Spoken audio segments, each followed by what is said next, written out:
पत्नी प्रेमी के संग मिलकर पति का बेरहमी से कत्ल करा देती है और बेड के नीचे टाइल्स को हटाकर उसमें गाड़ देती है और उसके ऊपर बेड लगा करके रंगरलिया मनाती है।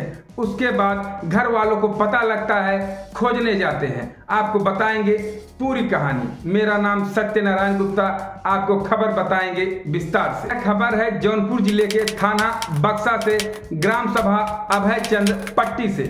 वहां से एक लड़के का नाम विजय चौहान है जो 32 वर्ष का है। मुंबई नाला सोपाड़ा में 10 वर्षों से वह राजमिस्त्री का कार्य करता था, लेकिन 8 साल पहले उसकी शादी होती है। पत्नी का नाम चमन है उसकी पत्नी का नाम। दोनों साथ साथ रहते हैं, वह कमाता है, आते हैं, दोनों खुशी से रहते हैं। लेकिन एक लड़के का एंट्री होता है, उसका नाम मोनू शर्मा बताया जा रहा है, कोई विश्वकर्मा बता रहा है, कोई शर्मा बता रहा है। जब एंट्री होती है तो उसके बाद वो दोनों घंटों घंटों बात करते थे। फिर उसके बाद इनकी 2 जुलाई को ये पकड़ लेते हैं, उससे बात करते हुए लड़ाई होती है और लड़का प्रेमी 20 वर्ष का है।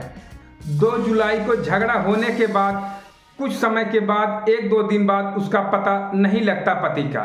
ये दोनों प्रेमी मिल करके उसे रास्ते से हटाने के लिए जो युक्ति लगाए रहते हैं, शायद तभी सफल हो गया होता है। तब इसके भाई अजय और भाई इसको फ़ोन करते हैं तो इनकी पत्नी फ़ोन उठाती हैं। चमन कहती हैं कि काम पे गए हैं, बाहर गए हैं, बहाना बनाती है कि बिजी हैं, अभी हैं नहीं घर पर, कहीं आएंगे तो बात करा देंगे। तो ऐसे बहाना बनाती थी। लेकिन इसी में आपको एक खबर बता दें, उसके भाई, छोटे भाई अजय आते हैं, कहती है कि तुम इसको टाइल्स को लगा दो, यहाँ पर टाइल्स लगा दीजिए। टाइल्स 3-4 टाइल्स बची है, तुम्हारे भाई साहब कहीं पे गए हुए हैं, पूरी टाइल्स लग गई है, कुछ बची हुई है। तो वो टाइल्स भी लगाता है, जबकि उसको पता नहीं है कि उसके नीचे उसका भाई है। उसके भाई का मर्डर करके गाड़ दिया गया है उसी ज़मीन में, और उसी पे टाइल्स लगवा रही है उसकी भाभी।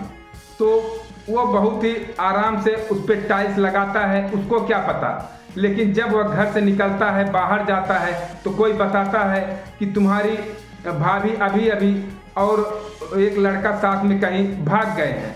तो वे लोग आते हैं और अपने भाई को फिर तहे दिल से खोजने लगते हैं। तब तक तो फ़ोन से बात करते थे भाभी से, लेकिन फिर खोजते खोजते पता नहीं लगता तो आस पड़ोस के लोगों से पूछा जाता है, पुलिस को इन्फॉर्म किया जाता है। तो पड़ोसी कहते हैं आपके घर में ऐसा कोई भी सीवर नहीं है, पाइप नहीं है जो कमरे के बीचों बीच लगा हो, जहाँ टाइल्स लगी हो। मैं तो जानता हूँ। और पड़ोसी का नाम धनंजय बताया जा रहा है। उन्होंने बताया कि बॉर्डर से पाइपलाइन गई है, तब शंका होता है तो गेट खोला जाता है। उसके बाद टाइल्स को देखते हैं तो शंका होता है और पुलिस भी आती है, पुलिस से बातचीत होती, कहते हैं कि इसे हटाया जाए यदि तो कुछ सुराग मिल सकता है। तो मिस्त्री बुलाए जाते हैं, फावड़ा लेके आते हैं, खनते हैं। पड़ोसी धनंजय भी खनता है। तो देखते हैं 3 फीट खनते हैं तो कुछ नहीं मिलता। फिर चौथे फीट जब फरसा मारते हैं तो उसकी गंजी उसमें आ जाती है, गंजी फावड़े में लग जाती है और उसके बाद उसका स्किन, चमड़ा सफ़ेद सफ़ेद दिखाई देने लगता है और बदबू देने लगता है। और तुरंत इन लोगों को शंका हो जाता है कि यह तो लाश है, और उसको निकालते हैं। जैसे पलटते हैं तो उसका भाई अजय पहचान लेता है, कहता है तो मेरे भाई हैं, और तेज तेज से रोने लगते हैं।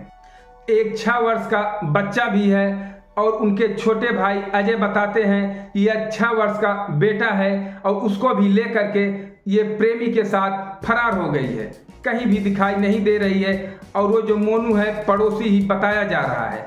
संदिग्ध परिस्थितियों में उसका फ़ोन भी ट्रैक पुलिस कर रही है। और आपको बता दें, इस समय आपको ताज़ा अपडेट बता रहे हैं, वहाँ के पत्रकारों से बातचीत हो रही है।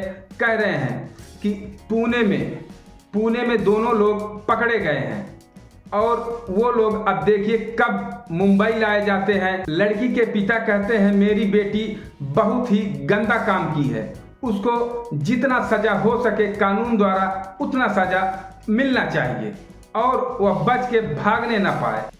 आपको बता दें कि इनका घर 10 बाई 20 का मुंबई के नाला सोपाड़ा में है। आप देख रहे हैं बारजे पे सीमेंट है और मृतक विजय का जूता रखा हुआ है। जूता वहाँ पे रखा हुआ है और सीमेंट जिससे वहाँ पर काम हुआ है, सीमेंट लगा करके वहाँ पर टाइल्स के द्वारा अंदर दफनाया गया था।